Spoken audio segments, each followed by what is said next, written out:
Hi అండి, welcome to triple R creations. మాది ఖమ్మంపాడు గ్రామం, ఏకొండూరు మండలం, ఎన్టీఆర్ జిల్లా అండి. విజయవాడకి 75 కిలోమీటర్స్ దూరంలో ఉంటుంది. విజయవాడలో వరదల కారణంగా విజయవాడ వాసులందరూ కూడా చాలా ఇబ్బందులు పడుతున్నందుకు మా ఊరు గ్రామ ప్రజలందరూ కలిసి ఇలా ఒక చోట చేరి వంటలు వండించి పులిహోర, అలాగే వాటర్ బాటిల్సు, బిస్కెట్ ప్యాకెట్సు ఒక 1500 మందికి మొత్తం కూడా తయారు చేసి ఇస్తున్నారండి. విజయవాడకి దగ్గరలో ఉన్నటువంటి అంబాపురం గ్రామ ప్రజల కోసమని తయారు చేస్తున్నారండి. ఎందుకు అని అంటే బస్ స్టాండు వాటిల్లో ఎవరో ఒకళ్ళు వచ్చి ఇస్తూ ఉన్నారు. మిగతా ప్లేసెస్లో చాలామందికి సహాయం అందట్లేదండి. గవర్నమెంట్ ఎంత చేసినా కూడా మనం స్వచ్ఛందంగా కూడా మనం చేస్తే వాళ్ళకి సహాయం అందుతుందండి.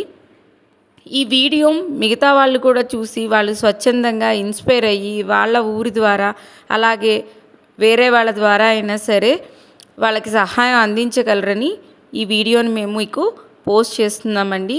మీకు వీలైనంత సహాయం వాళ్ళకి అందించండి.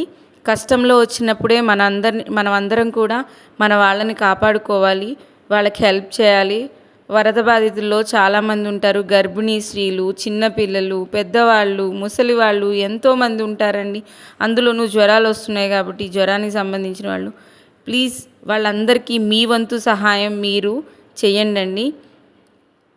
మనం అనుకుంటే 10 చేతులు కలిస్తే తొందరగా ఎక్కువ మందికి మనం సహాయం చేయొచ్చండి. ఈ వీడియోని నేను ప్రమోషన్ కోసం తీయట్లేదండి, చెప్పట్లేదు.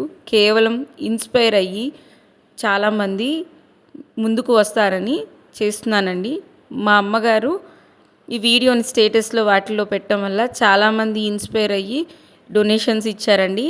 అలాగే ఇంకొంతమంది వాళ్ళ ఊరి ద్వారా ఆ వరద బాధితులకి సేవ అందిస్తారని చెప్పేసి వీడియో మీకు పంపిస్తున్నానండి. మీరందరూ కూడా వరద బాధితులకి సహాయం చేయాలని కోరుకుంటున్నానండి. ప్యాకింగ్ చేస్తున్నారు మా వాళ్ళందరూ కూడా.